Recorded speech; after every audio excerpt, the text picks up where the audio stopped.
Telugu news కి స్వాగతం. తిరుపతిలోని ఓ సినిమా థియేటర్లో ఓ విద్యార్థి మరో విద్యార్థిపై శనివారం కత్తితో దాడి చేశాడు. సోళూరుపేటకు చెందిన కావ్య లోకేష్ ఓ విద్యా సంస్థలో చదువుతున్నారు. వీరు ఇరువురు తిరుపతిలో ఓ థియేటర్లో మార్నింగ్ షోక్ సినిమాకి వచ్చారు. అయితే కావ్య మరొక వ్యక్తితో ప్రేమాయణం సాగిస్తున్నట్లుగా బయటపడింది.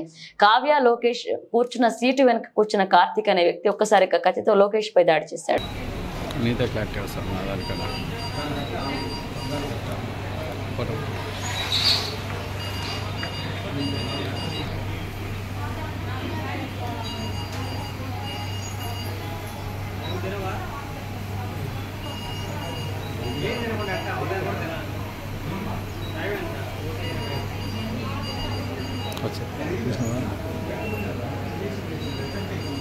వెనక్కి రావాలి.